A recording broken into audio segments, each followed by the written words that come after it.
Okay, we're back.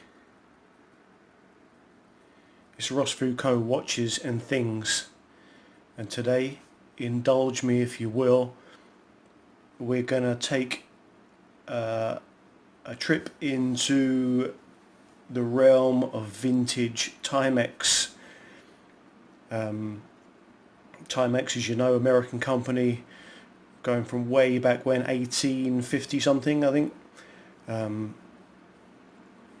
And you can get so many different variations of them, different dials, different sizes. Beautiful. Pick them up on eBay for peanuts, you really can. And obviously there's a link to the UK as well. Not least the big Timex factory that was in Dundee in Scotland, started post-war. From very humble beginnings to its peak in the 70s when I think there was over 7,000 employees in the 70s, to its kind of tragic demise in the early 90s, this post-Thatcherite capitalism that ended the Timex factory there. But we're going to take a look at two of my favourites in a moment. Like I say, you can pick them up on eBay for not very much money at all. They're really good fun. I love picking them up. A couple of things to be aware of though. Lots of them are very small. My girlfriend's collection's got lots of Timex in there because I buy them expecting them to be bigger, and they come in at 30mm. A bit too small for me, so be aware that some of them are quite small. The movements are very basic. The hand winding ones, pin lever mechanical movements, no jewels. They're pretty rough and ready. They're generally not designed to be serviced. They're kind of throwaway watches. There are some autos as well that can be serviced, but generally when they're broken they stay broken. But you know, I mean, this is classic American consumerism, really, American industry. They were disposable, but they were built well, they were affordable, they were stylish. Ask Rocky Marciano and Mickey Mantle, they take a licking and keep on ticking. And let's have a look at a couple of my favourites. So this is the first one. From what I can gather, I'm not 100% sure, but I think this is from the Viscount line. It's certainly got some, the styling is certainly reminiscent of those from the Viscount line. This one is, I can wear it because it's 35mm, 35 and a bit in diameter. It's 41.5 lug to lug. It's only 10.5 thick to that exaggerated domed acrylic. I mean, that is just, oh, that's sweet. That is cool as anything.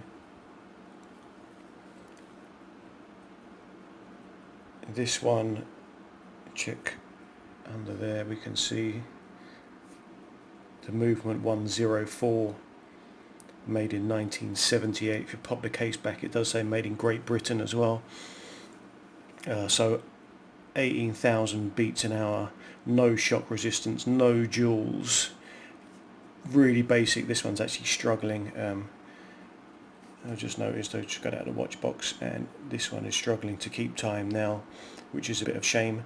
But look at that lovely white dial, kind of porcelain white dial, those Art Deco Arabics, those contrasting black stick hands.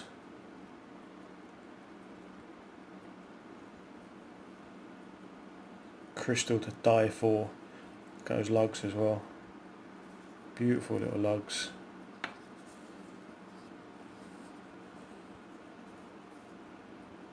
That's a cracker. Oh, that is a shame. I'll have to check that one out. Next up, and this has got to be my favourite, this one here.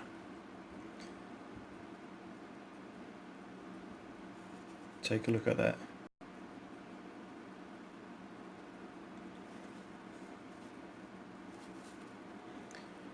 Yeah, it's a bit pitted. The base metal cases, they do tend to disintegrate as the years go by, but on the front it still looks pretty clean. Stainless steel back, obviously. This one's 34.5 diameter, 40 lug to lug, that shape. 11.5 thick. Absolutely fantastic. Flying saucer acrylic crystal, and under that crystal, look at that dial.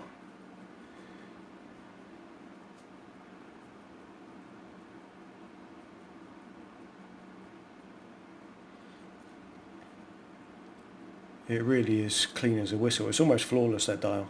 I've had a look at it under a loop.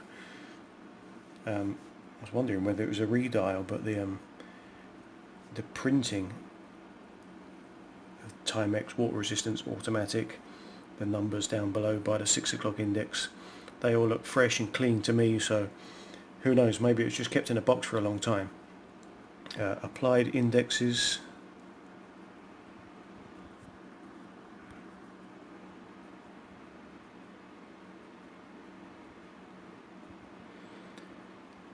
At 12, 6 and 9.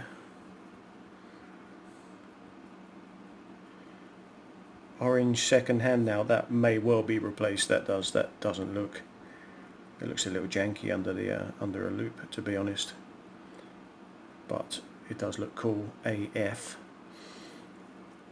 And that minute track as well, kind of billowing in and out as the distortion hits from the domed acrylic. The hands probably had a bit of loom at one point. They don't have any more. And if you have a look at the bottom, try to point it out for you. Down there, 32. So this is an automatic caliber 32,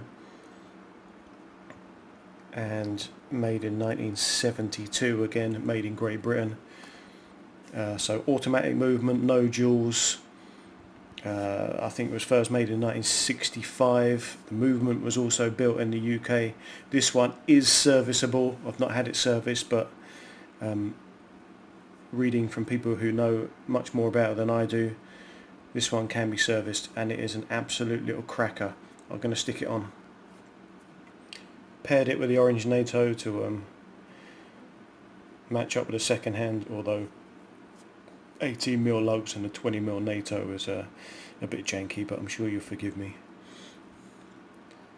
34.5 by 40. I think it looks alright. In fact, it looks better than alright. That's wicked cool. And yeah, you know, I've got 44mm divers that I wear as well. But there's got to be space in your collection if you're American, or if you're from the UK especially. Get a vintage Timex on your wrist.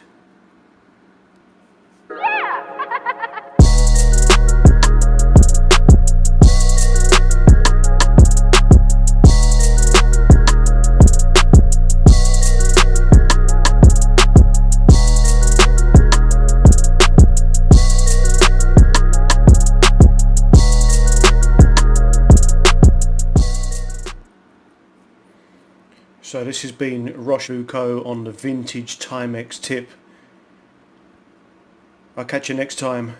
I'm out.